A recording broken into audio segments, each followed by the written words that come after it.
Our busy lives allow us to ignore the little things that are happening with our body. But if we take a moment to reflect, then we must acknowledge that our health, our immunity really can't be taken for granted. Hi, I'm Ming, and at Ayurco Wellness, we've spent almost 2 decades helping people with their health through their digestion. And in this video, we're going to answer the question, if I've never done any cleansing before, where should I start? If you'd like to reset your digestion, then we'd like to introduce you to the Ayurco Wellness Cleansing Program. In this video, we're going to cover the parts of our whole cleansing program. First, we're going to do a bowel purge, which is going to cleanse your colon. Then we're going to do deworming, and that's going to clear out your parasites. And third, we're going to do the liver and gallbladder cleanse. This is a non-surgical way of removing the gallstones. Step 4 is aftercare, how to ensure you have a good experience. And step 5 is maintenance schedule. It's pretty clear. And then step 6 is how to eat well. What we mean when we say good nutrition. If you're looking for how to use castor oil or colozone for the first time, then check out the timestamps in the description below. How to find your dosage. This is the 11-piece starter kit. The first 2 things you need to know about are the colozone and castor oil. The dosage for both of these is not one size fits all. We have come up with this table to help give guidelines for your dosage. We're not going to ask your age, but we are going to need your weight. So if you are 45 to 65 kilos, then you're going to need 2 teaspoons of colozone or 40 ml of castor oil. So every time we ask for 1 dose, you'll know what it is for you. Ladies, please note, we don't recommend you do cleansing when you're having your period or if you're pregnant. We include a long-handled 1 metric teaspoon for the colozone and a measuring cup for the castor oil. Please use them and don't guess. Let's begin at the very beginning with the beginner's schedule. On the first day, we're going to do a bowel purge. The second day is the deworming. Then on the third day, we can begin the liver and gallbladder cleanse. It has to be done in that order. I know we're all short of time, but we really don't recommend you skip ahead to liver cleanse because your body is just not ready.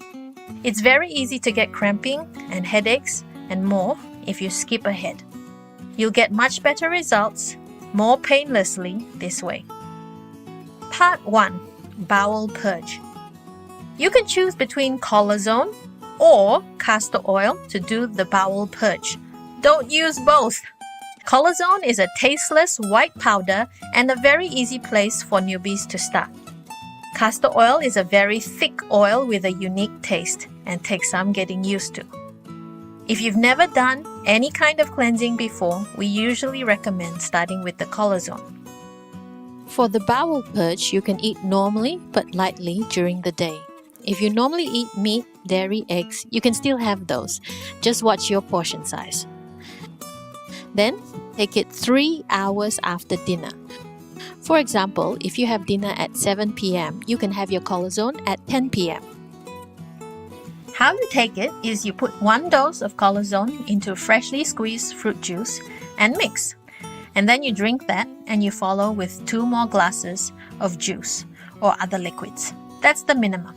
If you can drink more, that's very good, but that's the minimum. And then you can go to sleep at any time. And sometime in the night or early the next morning, you'll expect to go to the bathroom. You'll expect about 3 to 5 watery bowel motions. When you come out of the bathroom, it's important to replenish your fluids, but not with just plain water, so you need to drink some rejuvenative drinks, something with taste. Rejuvenating drinks. Let's take a moment to cover what we mean by rejuvenating drinks. It's something with taste that's going to replenish your energy and minerals. Our main concern is don't just drink plain water after you come out of the bathroom. You've released a lot of fluids, so it's easy to be dehydrated.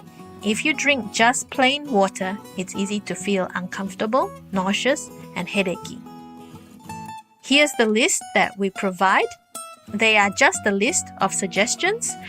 We highly recommend either fresh coconut water or raw honey in warm water. We've also included black salt and the palm sugar panangkal kandu in the starter kit. You can make a salt and sugar solution in warm water with 1 to 2 teaspoons of sugar and pinch of black salt. Or if you can boil tong soy, then boil some of the red dates, black dates, and honey dates.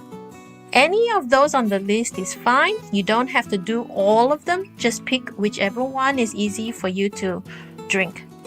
As for the output when you're purging, we give the dosage table as a guideline. It's not set in stone. So if you didn't have enough bowel motions, you need to see that you're drinking enough first. And if you are, then you can probably increase your dosage by half a teaspoon. Part 2, deworming. In the starter kit, you'll find 1 packet of deworming tablets inside. This is enough for 2 adults. You can take those on an empty stomach. You don't expect to go to the toilet or see anything in the toilet or need to leave suddenly to go to the toilet, and you won't see anything in the bowl also. So if day 1 evening you did the bowel purge, then day 2, 2 hours after breakfast or lunch, you can take the deworming. Part 3, liver cleanse. Finally, the third part is the liver and gallbladder cleanse. We are here! So, when can you do it? Keep in mind you need a little bit of preparation to do it because you need to be free for the next morning. You need to be able to rest. So, you choose your timing. If you're working and you need to wait for the next weekend, then that's fine. Between the bowel purge and the liver cleanse, we recommend a maximum of 14 days. 2 weeks. You can do bowel purge the first weekend and then liver cleanse on the second weekend. If you don't have time constraints, then you can just do the liver cleanse on the 4th day. On the day that you're going to do it, you can eat normal but eat lightly, and then avoid taking any medication, supplements, pills, protein shakes, anything else that is not food. So you can have rice, eggs, veggies, some meat, that's fine. Fish, that's fine, but just not deep fried. Try to keep the fat to a minimum. Finish your dinner by 6 p.m. at the latest. So from 6, you can start fasting. And at 9 p.m., you can do exactly the same as you did for your bowel purge. Do you remember what it was? You just take your dose of corazon with some fresh fruit juice and have 2 glasses of juice after that. So that's at 9 p.m. At around 9:45, you want to make an olive oil and juice mixture. You can actually use many other kinds of juices. We use grapefruit as the classic example. Here are some other ideas for juices you can use. Pineapple, orange and lemon or lime, sugarcane and lemon or lime, pineapple and green apple, umbra juice, some people call it kedongdong, and green apple juice. Any of these that you find easy to get and easy to drink, you should give it a try. So, half a cup of juice and then half a cup of extra virgin olive oil. Please be cautious about the olive oil, as fraud is very easy. It's a lot of oil to take and we are doing it for medicinal purposes, so we don't want any additives, preservatives, chemical fertilizers, or GM olives used. So, at 10 o'clock, you shake it, you drink it. To help yourself a bit more, you can leave it in the fridge 10 minutes and take it chilled. You can also use a straw to drink if it helps. You need to do this standing up. I won't lie to you, it's not delicious, but it's probably not as bad as you think either. The rationale for standing up is that you don't want to be squashing your bile duct. It's only a few millimeters wide in an adult, so you need to be upright. After drinking, you can keep standing or walking, or you can lie down flat for 20 minutes. Just don't be in a seated position. Once you feel like you can lie down, make yourself comfortable and go to sleep. This is the time to rest and let your body release. So the next morning, again, do your bowel purge, 1 more dose of corazon, and add some fresh fruit juice and drink. At this point, this morning dose, we've had some very, very good results with coconut water. If you replace the 2 glasses of juice with coconut water, you've got very good chances. So just get the whole coconuts, keep them at room temperature. We recommend to get the young, local ones shaved, and then you can open them in your kitchen. We don't recommend take away the water in a plastic bag and keep overnight in the fridge if you can help it. After that, expect some watery bowel motion. On your first liver cleanse, you may get some green floating stones. We're going to show you some pictures of what they look like. Skip ahead if you're queasy.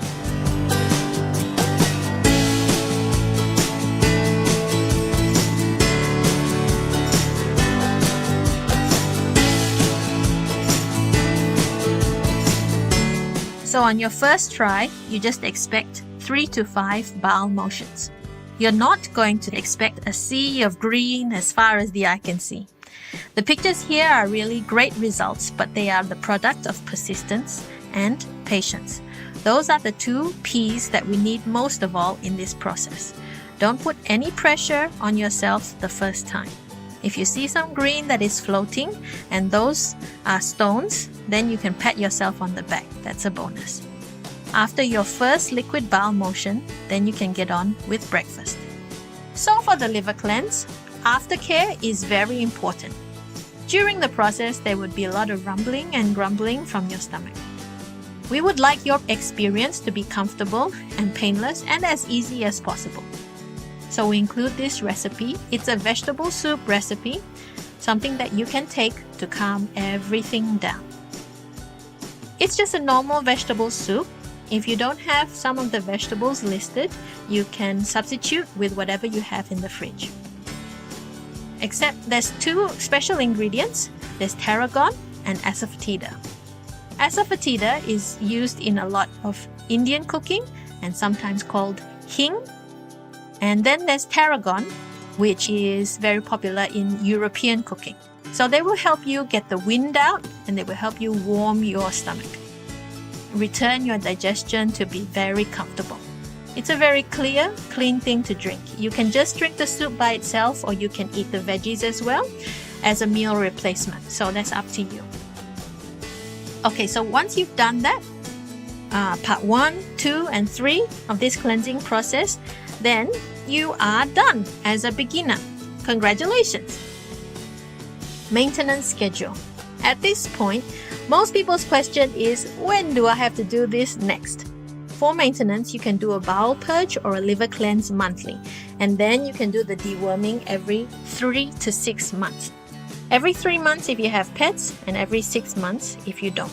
But if you would really like to see some faster results, you have some health issue that you're working on, then every 2 weeks is not too much to do something, whether it be a bowel purge or the liver cleanse. Just make sure that you rehydrate well and that you're still feeling good after each cleanse. Using castor oil. If you only use corazon the first time, then the next one to try is a castor oil bowel purge. To take the castor oil, use a measuring cup for 1 dose, add it to some fruit juice and drink. Keep up the liquids afterwards. Due to castor oil's unique taste, you can use any other drinks as well to help you get it down. Whether it be Coke, 100+, a strong, sweet coffee, whiskey, or even brandy have all worked well with our community, as long as you get it down. How to eat. Now that you've completed the cleansing, the important part is learning how to eat to support your digestive system. At this point, most instructions would have what is good and what is bad to eat. We would like to use the words favor and avoid instead. We recognize it's not a perfect world and that realistically, we don't always have all the choices that we want available to us. So please relate to these as guidelines and not set in stone. If you have a look at the favor table, we are encouraging freshly cooked food, unpasteurized dairy products, unleavened flatbreads or sourdough, natural oils, fresh local fruits, and raw nuts. If you have a look at the avoid column, then we are avoiding leftovers or processed food, pasteurized or powdered milk, commercial yogurt and ice creams, packaged bread and baked goods, processed cooking oil like palm oil, canned fruits, packaged or roasted salted nuts. Now that we've gone through how to do the cleansing and how to eat right, it's time to get into action. So remember our 2 P's, patience and persistence. Thank you so much for watching, and if you'd like more info, check us out on the links below.